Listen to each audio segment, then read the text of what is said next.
Tutaagala kubanga ennyaanya ezo ogenda kwesanga nti ensigo 1,000 ziri wakati wa 40,000 ku 50,000 okusinziira wa wobeera okoze ozifunye. Kati singa essubi olyerabirako n'ogenda oddiyolako n'oyonoonayo nga 100, tubeera mu loosi nnene. So yensonga lwaki twajjako essubi. Kye tukola kati olw'okuba ennyaanya kirime ekimu ku ebyo byetaaga embeera ey'olubuguumirize ne moisture so si amataba. Tuteekako akatimba k'ensiri naddala ako akaba kakaddiye k'otakyakozesa. Soogera ku kano ate akatuweebwa gavumenti kuba omulimi ayinza okugamba kantwaleyo kano, nedda ako kaba kayina kukola mirimu gy'akakuweesa okusinziira ku nteekateeka za gavumenti. Bw'oba oyinamu akasente osobola okukagula kuba tekuba kudiibuuda wabula kuba kutaasa nteekateeka zo ez'okutuuka ate ku bugagga ng'oyise mu by'obulimi oba n'ebyobulunzi. N'okateekako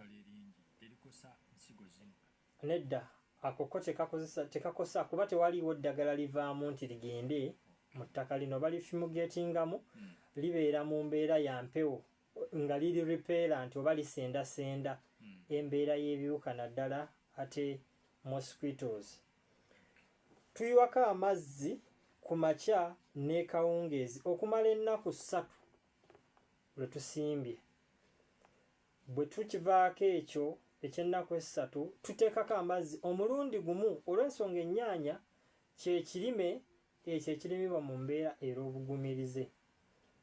Buli luvannyuma lwa lunaku tuba tuteekako amazzi essaawa ez'ekawungeezi. Tetuteekako mazzi mangi nnyo kuba olwedde buba buvuddeyo. Naye kyenkusaba omulimi olina okuba ng'olina watering can. Silver Seed Uganda Limited ekuleetera watering can eŋŋumu ddala era erina ekisaanikira ekyo ekirimu obutulituli obusobola okufukirira ennyaanya zaffe nga pressure yeeyo esaanidde era nga tosobola kuba ate ng'okola ki ng'obumenya. Oluusi abamu bakwata amazzi mu bidomola ne bagenda nga bagakunkumula ku ngalo. Ago amatonde gaba manene gamenyera ddala ennyaanya agava ku ngalo. So watering can tasukka 1.5 gifune obe nga ate gy'okosesa okutaasa ennimiro yo nga weeteekerateekera okufuna obugagga ng'oyise mu by'obulimi. Ampuliriza tukyali ffenna ku mukutu gwa 10.7 Mama FM ddoboozi ly'ogwanidde okuba nga owuliriza. Eddakiika 23 zizibu okubeera nga tuyingira mu ssaawa 9. Wali ku ssaawa 9 nja kuba nga mpeerekereza abakwasi bannabyamizannyo Betimiiro omuzzukulu wa Gabunga yatuuse edda ajja kubeera nga batuusaako ebyemizannyo. Nkujjukiza omwoleso kw'ossa n'omusomo gw'abalimi n'abalunzi ogwa Mama FM va mu tulo 225 tobongoota ng'ennaku z'omwezi 31. Kati tuzibalira ku ngalo mu kibangirizi kyaffe ekya Mama FM. N'olwekyo omubala gwetambuliddeko ku mulundi guno nti okutumbula ebyobulimi kw'ossa n'obulunzi mu bavubuka y'enkulaakulana nnyaffe Uganda.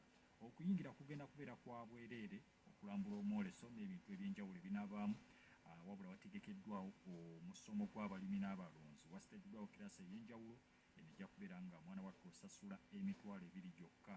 Mitwalo 2 ojja okubeera ng'ofuna ekyokulya kossa n'ekyokunywa.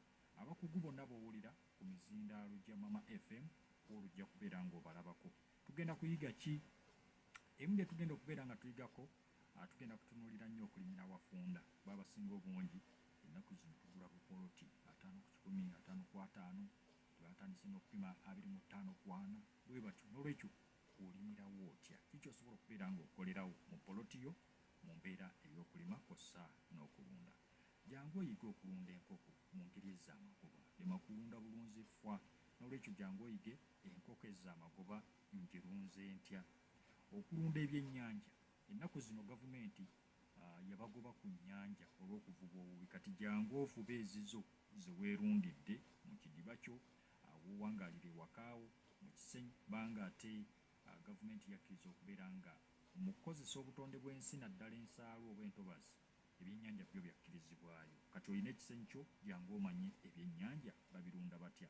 Ennima y'obutonde ezza ennima ya organic kiyite ennima y'organic oba ennima y'obutonde kiyite organic farming no tujja kubeera nga tugitunulako naddala abalimi be wafunda sobola okubeera ng'okozesa enkola eyorganic.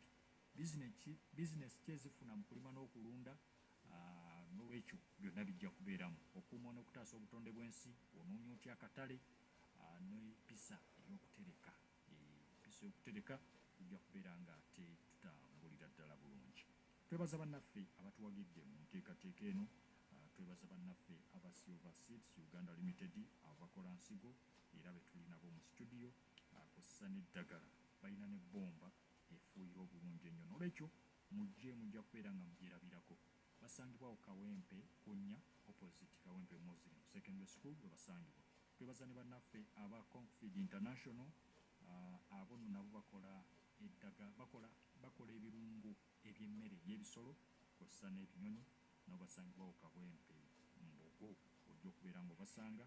Twebaza ne bannaffe aba Rajan Spices, bano bakola birungo eby'emmere, birungo ebibeekinga, ebifumbe ebyokuyambisa mu kufumba, ebyokulya kw'ossa n'ebyokunywa. N'olwekyo nabo bajja kubeerawo otwale ku birungo ebirungi.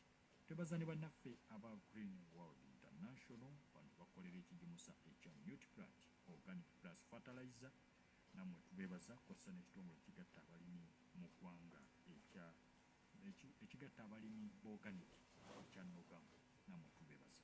N'olwekyo ayagala okwolesa emidaala gino atera okubeera nga gyeggwawo.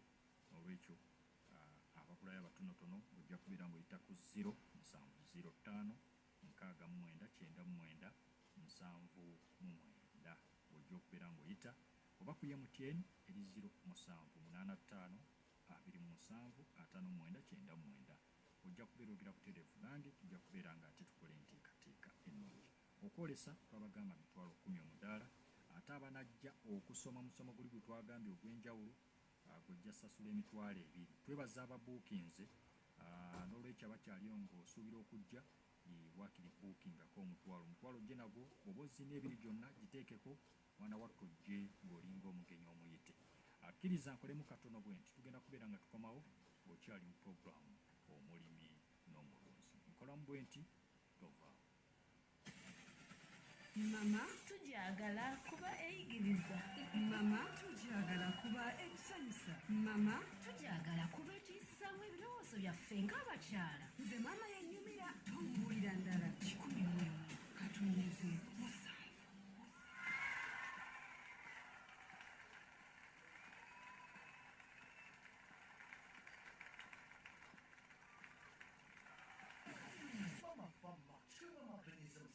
Eddoboozi ly'osaanidde okuwuliriza.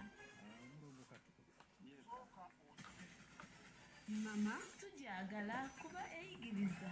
Mama tujagala kuba ekusanyusa. Mama tujagala kuba